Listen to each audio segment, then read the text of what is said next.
इसीलिए सती अम्बा जानती हैं स्वभाव क्या, भक्त हैं राम जी, राम जी के भक्त हैं बाबा, भजनानंदी हैं, ध्यानी हैं, ज्ञानी हैं, कथा प्रेमी हैं। सारी व्याधि समाप्त, माँ ने मांगा जन्म शिव पद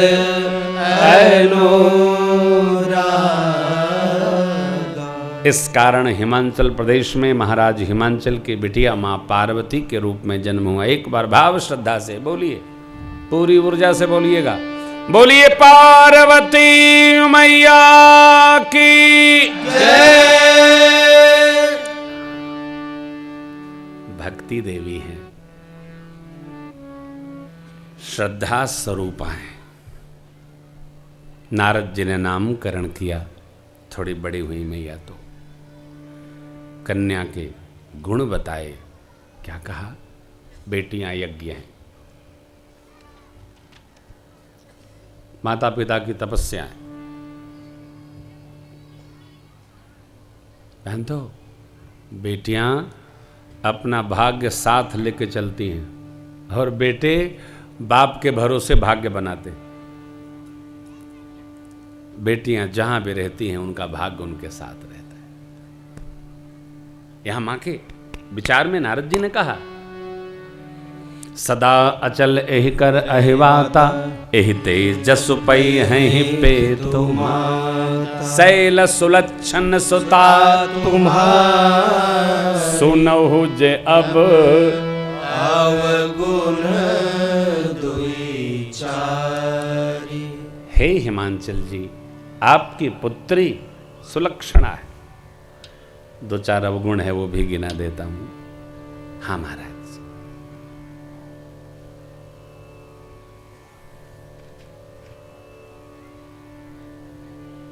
क्या है हो? अगुणयमान मातु पितु हीना, उदासीन सब संशय, जोगी जटिल अकाम मन अग मगन, नगनय मंगल देश, अस स्वामी एहि कह परिहस। विवाह की रेखा यहाँ होती है, बेटियों के वाम हस्त में ये विवाह की रेखा है। सामुद्रिक शास्त्र अनुसार कैसा वर मिलेगा, कैसा घर मिलेगा, भाग्य कैसा है, नारद जी ने बताया। कहा गुण रहित, मान रहित, माता पिता रहित, अमंगल वेश धारण करने वाला, जटाधारी, जोग में रमा हुआ, सब कामनाओं से परे, संशय विहीन, ऐसा पति इनको मिलेगा। इसी हाथ में रेखा है। और दैया हे भगवान, क्या बताए महाराज। नारद जी ने बताया कुछ और नहीं, इन पंक्तियों में द्वभावी अर्थ है। अगुण ले तो नारद जी तो बोल गए श्लेष में, क्या बोले, सत रज तम, तीन ही गुण हैं, इन गुणों से परे। मान की चिंता नहीं, कोई आदर करेगा कि निरादर करेगा, शिव जिससे परे हैं। देखिए, आदर की चिंता उसको होती है जिसको अपनी स्वयं की इज्जत नहीं होती है। हमारी दोनों संस्थाओं के चेयरमैन हैं आदरणीय पंडित लक्ष्मीकांत जी तिवारी, कोलकाता। मिठाई की उनकी 16 दुकानें पूरे देश में हैं, लेकिन कहीं भी निकलेंगे तो जूता चप्पल नहीं पहनते। कुर्ता पहने हैं, प्रेस है कि नहीं है उसकी चिंता उनको नहीं होती। चलिए, कहाँ परिक्रमा लगाना है, जूता तो पहन लीजिए। चलिए ना। इतना बड़ा आदमी और जो सामान्य आदमी होता है, पहनने के बाद शीशा देखेगा, क्योंकि उसका पूरा फोकस कपड़े पर होता है। वो जानता है कि कपड़ा फिट फाट नहीं है तो लोग पूछेंगे नहीं। उनको क्या है, तिवारी जी कैसा। आप राम जन्मोत्सव में आएंगे, दर्शन करेंगे, भाई अद्भुत मूर्ति है साहब। अभी क्या भगवान ने जी, मनुष्य होकर भी जो धर्म में लगा हुआ है उसका स्मरण भगवान पल पल करते रहते, चाहे जहां रहे साहब। वो धर्ममय है, धर्म स्वरूप है। नारद जी ने समझाया मान रहित, जिसको मान की चिंता नहीं, क्योंकि जहां जिसका सब जगह सम्मान है वो अपने मान की क्या परवाह करेगा साहब।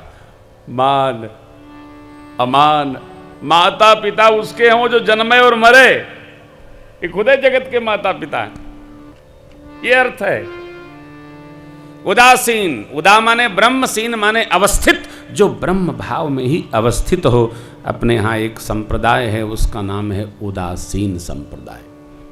जो ब्रह्म भाव में अवस्थित, भगवान शिव कौन, ब्रह्म भाव में अवस्थित। उदासीन, सब संशय छीना।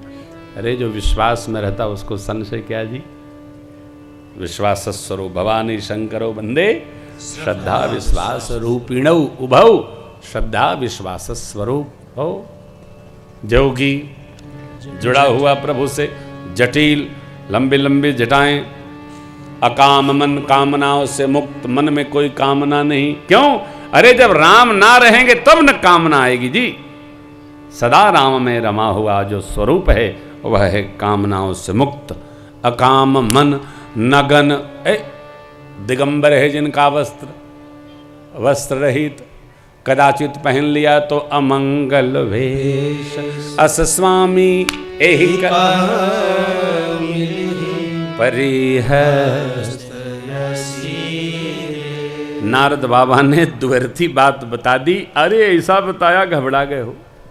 हिमांचल जी मैना जी घबरा गए, महाराज कोई उपाय बताइए। बोले ना, मेरे पिताजी ने जो लिख दिया यहाँ कोई नर नाग मुनि कोई मिटाने वाला नहीं। और ध्यान रखिएगा, ब्रह्मा जी अपनी ओर से कुछ नहीं लिखते, हम जो करते हैं उसी के अनुसार ब्रह्मा जी लिखते हैं।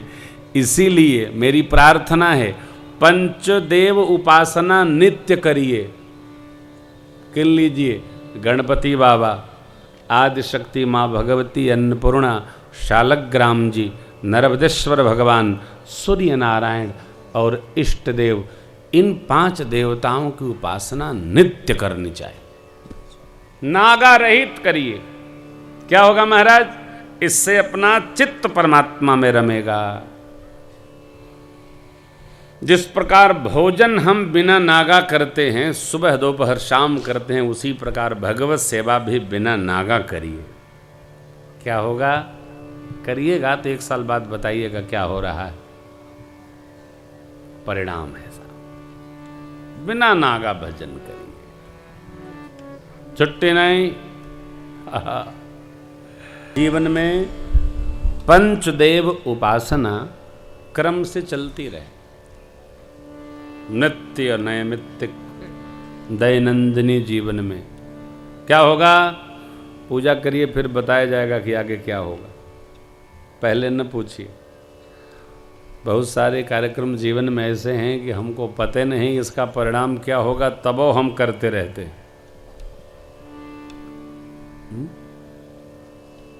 एक बात पूछूं, बीड़ी पीने से क्या होता है? सुरती मुंह में दबाने से क्या होता है? भांग खाने से तो आदमी पागल हो जाता है, चलो कोई बात नहीं। लेकिन ये बीड़ी का धुआं, उससे होता क्या? यज्ञ के धुआं से तो चलो बीमारी दूर होती है, लेकिन सुरती क्या होता है? अभी खीर खाया और उसमें सुरती भर लिया, क्या हुआ? कोई लाभ हुआ? ऐसे अनेक प्रोग्राम हैं जो हम न लाभ वाले करते हैं, उसी में एक कार्यक्रम शामिल किया जाए। क्या? भगवान की पूजा। 10 मिनट का प्रोग्राम शामिल करो, 10 मिनट भगवान की पूजा 1 साल करिए। क्या होगा? फिर भेंट होगी तो चर्चा होगी, परिणाम आता है साहब। करिए, करो प्रेम से भक्ति, सेवा हरि की तो मिल जाएगा हो सजन। धीरे धीरे जो करते रहोगे भजन। नारद जी ने कहा, जो जो वर के दोष हमने बताए ये सब शिव जी में है। जो विवाह शंकर संग होई, दोषौ गुण सम कह सब क्यों, शंभु सहज समर्थ भगवाना। शिव जी सहज सामर्थ्यवान हैं, एहि विवाह सब विधि कल्याण। सामर्थ्यवान का कोई दोष दर्शन नहीं करता, जिसमें सामर्थ्य है उसकी सभी प्रशंसा करते हैं। मनुष्य को सामर्थ्यवान होना चाहिए। सुभाषित का श्लोक कहता है, यज्जीव्यते क्षणमपि प्रथितं मनुष्यै विज्ञान शौर्य विभवादिगुणैः समेतम। श्रेष्ठ पुरुष क्षण मात्र भी जीता है, विज्ञान शौर्य वैभव के समेत जीता है। तन्नाम जीवित में प्रवदन्ति संतः, उसी का जीना जीना है, ऐसा संत लोग कहते हैं। नहीं तो काकोपि जीवत चिरायु बलिंच भुंगते, कौआ भी अपना ग्रास घर घर पाकर 100 साल जीता रहता है, उसका कौन स्मरण करता है। यद जीवते क्षणमपि प्रथितं मनुष्ये विज्ञान शौर्य विभवादिगुणैः समेतम। विज्ञान शौर्य वैभव सहित जीना, यही जीवन है। शिवजी सबसे समन्वित हैं, सामर्थ्यवान हैं, समर्थ कहूं नहीं दोष नहीं। सूर्य भगवान सामर्थ्यवान, अग्नि नारायण सामर्थ्यवान, श्री हरि सामर्थ्यवान, शिव जी सामर्थ्यवान, गंगा जी सामर्थ्यवान, दोष नहीं। नारद जी चलते भय मां तप में लग गई। आकाशवाणी ने उनका कठोर तप देखकर और कहा, अस तप काहुन कीन भवानी, भय अनेक धीर मुनि ज्ञानी। आपकी प्रतिज्ञा आपने जो ठाना वो पूर्ण हुई। तपेंगे फल अवश्य मिलेगा, जो तपेगा फल पाएगा। देखिए आजकल तपते नहीं हैं, तप किए और फल ढूंढते रहते हैं। थोड़ा प्रतीक्षा करिए, तपिए तो फल की प्रतीक्षा करिए। आपको 12 साल लगा ना तप का फल प्राप्त करने में, अब तो आनंद ले रहे हैं आप। 12 साल लगेगा। हम तपते नहीं हैं। पहले लोग शिष्य बनते थे, सद्गुरु की शरण लेते थे, सेवा करते थे, कृपा प्रसाद प्राप्त करने की प्रतीक्षा करते थे। आजकल लोग चेला वहां बनते जहां खूब मालपुआ छन है। गुरु कैसा चाहिए? खूब संपन्न हो गुरु जी, जाए तो चाय बना के पिलावें, खूब गौ माता हो वहाँ, हाँ ठीक ठाक कमरे एसी के बने हों चकाचक, तब गुरु जी जरा एकदम ठाट बाटी होने चाहिए। नहीं तो जाएंगे तो धर्मशाला में रहना पड़ेगा। महाराज चेला बनाओ। अच्छा,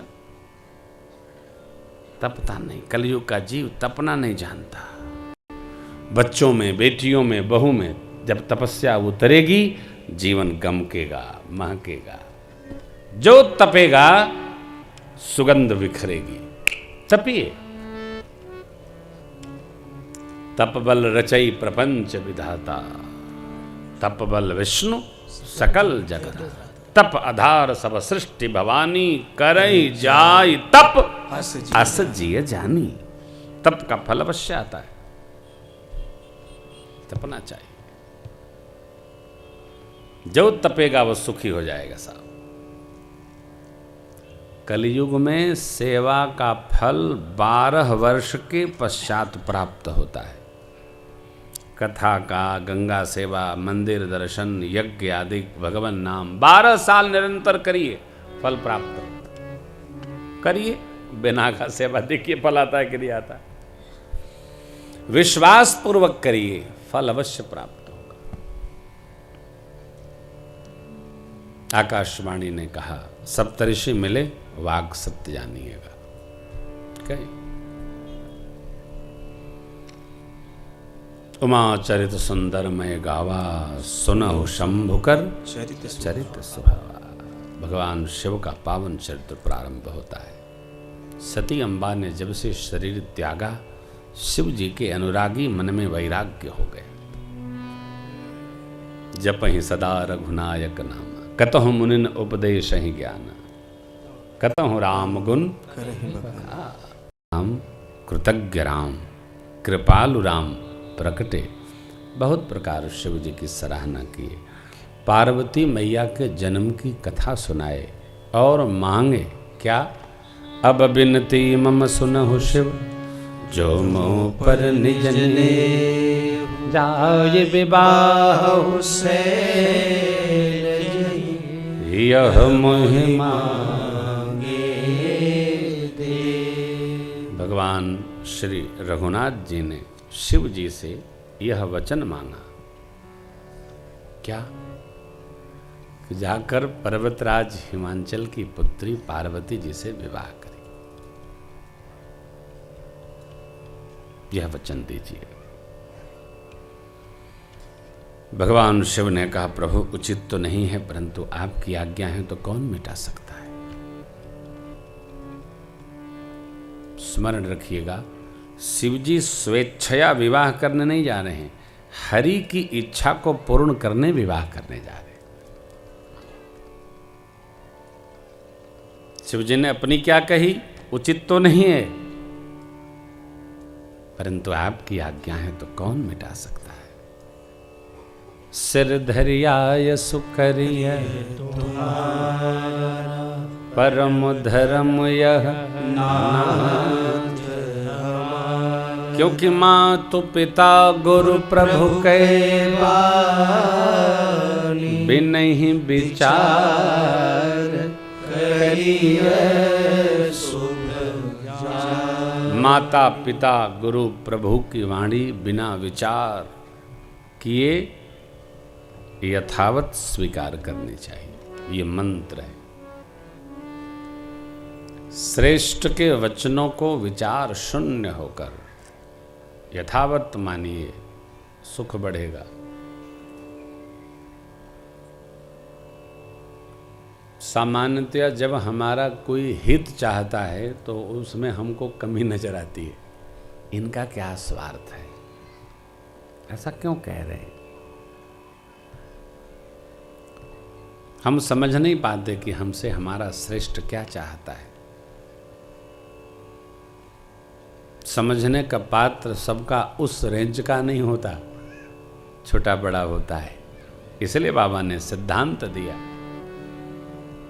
मातु पिता गुरु प्रभु के बिनहि विचार करिए शुभ जान। तुम सब भांति परम हितकारी, इसलिए अज्ञान सिर पर नाथ तुम्हारा। आप हमारे सबसे श्रेष्ठ हितैषी हैं, थोड़े नहीं, सबसे बड़े परम हितकारी।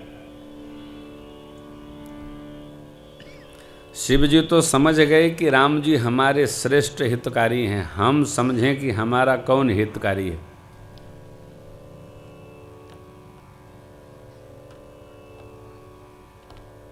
सामान्यतया समझ में नहीं आता है।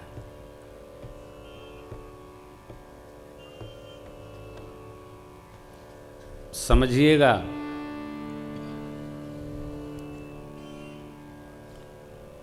बिना किसी स्वार्थ के,